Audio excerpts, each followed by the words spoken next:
The Shark Deck.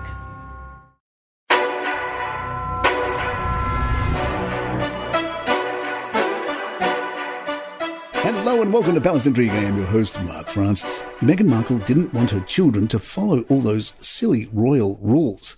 This notion comes from Tom Quinn's new book, Gilded Youth, An Intimate History of Growing Up in the Royal Family. The book quotes a worker at Kensington Palace saying, "I don't think in the whole of history there was ever a greater divide between what someone expected when they become a member of the royal family and what they discovered it was really like." She was hugely disappointed. Meghan hated being controlled by royal protocol. The fact, for example, that at Kensington Palace royals have to announce in advance when they are leaving the palace and where they are going. This is partly for security, but partly also to avoid a situation where a senior royal is upstaged by a more junior royal leaving just when the more important person leaves. I think Charles agreed with Meghan on many points. He thought much of the protocol was silly, but it is hard to change. William has bought into it, which is why George and Louis and Charlotte are so conventional and look like something out of the 1950s.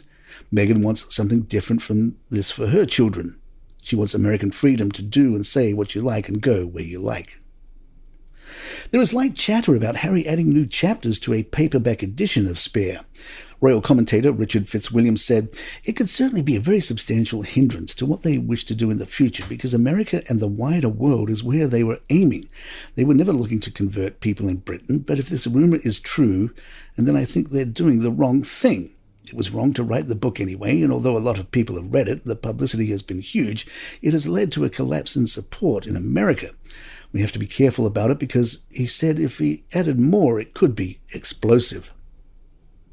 Charles appears to be warming up to Windsor. The Daily Mail reports workmen have been sprucing up Queen Elizabeth's private apartments, while staff have been putting some of her belongings in storage and bringing in many of the new monarch's favourite pieces of art and antiques.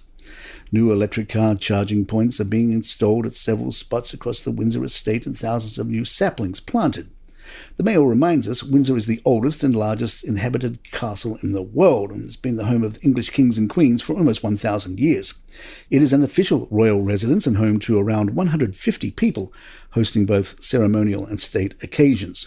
Queen Elizabeth loved it so much she spent most weekends there in her apartments in the upper ward, overlooking the quadrangle to the front and the rose garden designed by Prince Philip to the rear.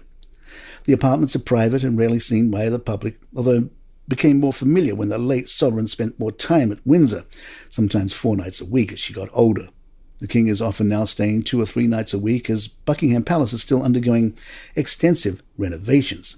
A source said, "The king is making the castle more to his taste, as he would be expected, and bringing in some of his favourite pieces of art and possessions to make it feel more homely." Palace Intrigue will be right back. Hey, it's Jordan Ross Myers, the man behind Twitter's notorious Lee Radswell and Don Gunvalson. I'm inviting you to join me every week for the Pretty Corrupt podcast.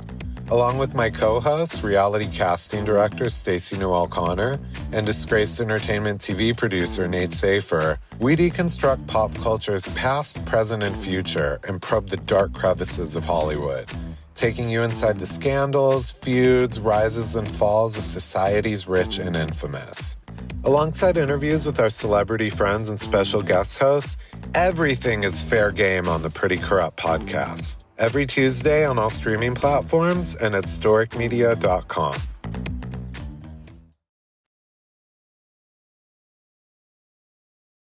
King Charles' coronation will be parodied on Harry Enfield's The Windsors. The Windsors is returning for a coronation special. The official description is, "Charles' whole life has been building up to this moment and he wants the UK's first coronation in 70 years to be a spectacular affair with all the pomp and circumstance he deserves, as does his queen, consort Camilla, who can't wait to drape herself in diamonds and fur. Sadly, the UK is in the middle of a cost of living crisis and Wills thinks the coronation should reflect these more straitened times." The special also promises cameos from Harry and Meghan. You'll be able to stay out later to celebrate the coronation of the King. Venues across England and Wales are able to continue serving customers for an extra 2 hours until 1 a.m. between Friday, May 5th and Sunday, May 7th to mark King Charles' coronation. Home Secretary Swella Braverman said, "His Majesty the King's coronation will be a momentous occasion deserving of special celebration. That is why I am extending the licensing hours over this historic coronation weekend. Up and down the country, people can enjoy an extra pint or two in the evening while families and friends can come together to wish His Majesty the King a long and happy reign. Courtney Cox told Variety she was not the one who supplied Prince Harry with magic mushrooms. "I am not saying there were mushrooms. I definitely wasn't passing them out." However, Cox did recall Harry staying at her place for a few days. "He's a really nice person," she said, adding that she recently ran into Harry at a mutual friend's birthday party but didn't say hi.